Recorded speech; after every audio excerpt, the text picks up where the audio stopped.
जरा सोचिए, एक ऐसी जमीन जो दर्जनों छोटे छोटे आपस में लड़ते राज्यों में बटी हुई है, और फिर अचानक इसी उथल-पुथल के बीच से भारत का पहला महान साम्राज्य खड़ा हो जाता है। सवाल यह है कि यह हुआ कैसे? आज हम इसी ऐतिहासिक पहेली को सुलझाएंगे और मौर्य साम्राज्य के उस ब्लूप्रिंट को समझेंगे जिसने सब कुछ बदल दिया। तो बात है 6ठी शताब्दी ईसा पूर्व की। उस समय भारत में 16 महाजनपद थे और ये सब के सब अपने आप में काफी शक्तिशाली थे। लेकिन सोचने वाली बात यह है कि इन 16 में से सिर्फ एक मगध ही एक विशाल साम्राज्य बनाने में कामयाब क्यों हुआ? गांधार, अवंती या फिर कुरु जैसे बड़े बड़े राज्य ये क्यों नहीं कर पाए? आखिर मगध में ऐसा क्या खास था? तो इस गुत्थी को सुलझाने से पहले चलिए एक कदम पीछे लेते हैं। हमें ये समझना होगा कि हम असल में ढूंढ क्या रहे हैं। मतलब एक राज्य और एक साम्राज्य में आखिर फर्क क्या होता है? देखिए, एक साम्राज्य का मतलब सिर्फ एक बड़ा राज्य नहीं होता। नहीं, बिल्कुल नहीं। ये उससे कहीं ज्यादा है। इसको ऐसे समझिए, एक जटिल सरकारी मशीनरी, अधिकारियों की एक पूरी फौज, दूर दूर तक फैले इलाकों में एक जैसा कानून और ऐसी शानदार इमारतें जो सदियों बाद भी अपनी कहानी कहती हैं। ये होती है एक असली साम्राज्य की पहचान। ठीक है, तो अब जब हमें पता है कि एक साम्राज्य क्या होता है, तो चलिए अब सबूतों पर नजर डालते हैं। देखते हैं कि मगध के पास आखिर वो कौन सी खास चीजें थीं जो बाकियों के पास नहीं थी। मगध के पास ना कुछ ऐसे सीक्रेट वेपन्स थे जिसने उसे बाकी सबसे मीलों आगे कर दिया। सबसे पहले तो छोटा नागपुर पठार से उन्हें मिला बेहतरीन लोहा, जिससे बने उस जमाने के सबसे घातक हथियार। फिर थे जंगल, जहां से मिले हाथी, जो उस दौर के असली युद्ध टैंक थे, समझिए। और गंगा के मैदान की उपजाऊ जमीन, इससे तो खजाना भरता ही रहता था। और इन सब के ऊपर उनकी राजधानियां राजगीर और पाटलिपुत्र, वो नदियों और पहाड़ियों से इस तरह घिरी हुई थी कि दुश्मन के लिए उन्हें भेद पाना लगभग नामुमकिन था। एक बात साफ है, मगध की ये जो ताकत थी वो रातों रात नहीं बनी थी। नहीं, मौर्यों के आने से भी पहले हर्यांक, शिशुनाग और नंद जैसे शक्तिशाली राजवंशों ने धीरे धीरे एक एक करके मगध को एक बड़ी पावर बनाया था। और नंद वंश को तो भारत का पहला एम्पायर बिल्डर यानी साम्राज्य निर्माता भी कहा जाता है। अक्सर इतिहास में बड़े बड़े साम्राज्य तब बनते हैं जब एक पावर वैक्यूम यानी शक्ति का एक खालीपन पैदा होता है। और मगध के लिए ये मौका एक नहीं बल्कि दो तरफ से आया, एक बाहरी खतरा और एक अंदरूनी गड़बड़। तो देखिए, ये एक परफेक्ट स्टॉर्म, एक आदर्श तूफान कैसे बना। एक तरफ 326 ईसा पूर्व में सिकंदर ने उत्तर पश्चिम भारत पर हमला करके उसे कमजोर कर दिया।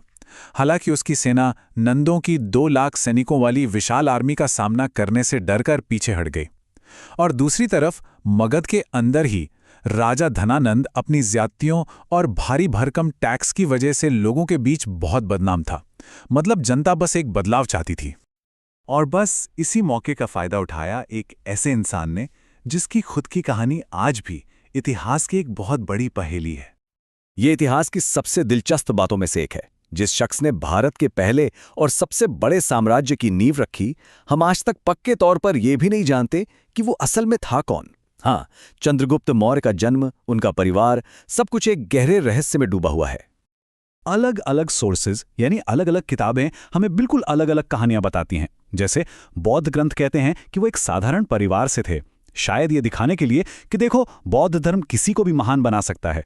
दूसरी तरफ पुराण उन्हें शूद्र बताते हैं, शायद इसलिए कि जो राजवंश मौर्यों के बाद आए उन्हें बेहतर दिखाया जा सके। और फिर जैन ग्रंथ उन्हें एक क्षत्रिय बताते हैं, क्योंकि चंद्रगुप्त ने बाद में जैन धर्म अपना लिया था। इससे एक बात तो साफ हो जाती है कि इतिहास अक्सर लिखने वाले के मकसद के हिसाब से गढ़ा जाता है। तो चलिए अब इस ब्लूप्रिंट का नतीजा देखते हैं कि इससे बना क्या। बना एक विशाल, एक बहुत ही कॉम्प्लेक्स और शक्तिशाली शाही राज्य। 6 लाख, जी हां, 6 लाख। यूनानी इतिहासकार लिखते हैं कि चंद्रगुप्त ने 6 लाख सैनिकों की एक विशाल सेना के साथ लगभग पूरे भारत को जीत लिया था। और ये उस जमाने में दुनिया की सबसे बड़ी सेनाओं में से एक थी। जरा अंदाजा लगाइए। अब इतने बड़े साम्राज्य को चलाना कोई बच्चों का खेल तो था नहीं। इसके लिए एक बहुत ही मजबूत सेंट्रल एडमिनिस्ट्रेशन बनाया गया, जिसके केंद्र में राजा था और उसकी मदद के लिए मंत्री, सचिव और ढेर सारे अलग अलग विभाग थे, बिल्कुल आज के मंत्रालयों की तरह। अब हमें मौर्य साम्राज्य के बारे में जो भी जानकारी मिलती है वो ज्यादातर 2 किताबों से आती है।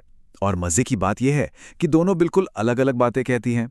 एक है कौटिल्य का अर्थशास्त्र, एक भारतीय ग्रंथ जिसमें 9 तरह के गुलामों का जिक्र है, और दूसरी है यूनानी राजदूत मेगस्थनीज की किताब इंडिका, जो कहती है कि भारत में तो गुलामी थी ही नहीं।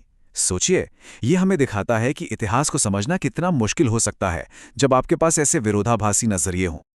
मौर्यों का शासन हर जगह एक जैसा नहीं था।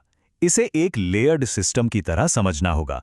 जो पाटलिपुत्र जैसे मेन सेंटर्स थे, उन पर सम्राट का सीधा और मजबूत कंट्रोल था। जो जरूरी व्यापार के रास्ते थे, उन पर भी अच्छी पकड़ थी। लेकिन जो दूर दराज के जंगली इलाके थे, जिन्हें अटविका राज्य कहते थे, वहां पर कंट्रोल बहुत ढीला ढाला था। वहां रहने वाले वनवासियों को अक्सर बस डरा धमका कर ही काबू में रखा जाता था। तो आखिर में एक सवाल, अगर एक इतने बड़े साम्राज्य को बनाने वाले की कहानी भी इतनी धुंधली और विवादों से भरी है, तो जरा सोचिए, उन आम लोगों, उन किसानों, कारीगरों और उन वनवासियों की कितनी ही कहानियां होंगी जो इतिहास के पन्नों में हमेशा हमेशा के लिए खो गई हैं।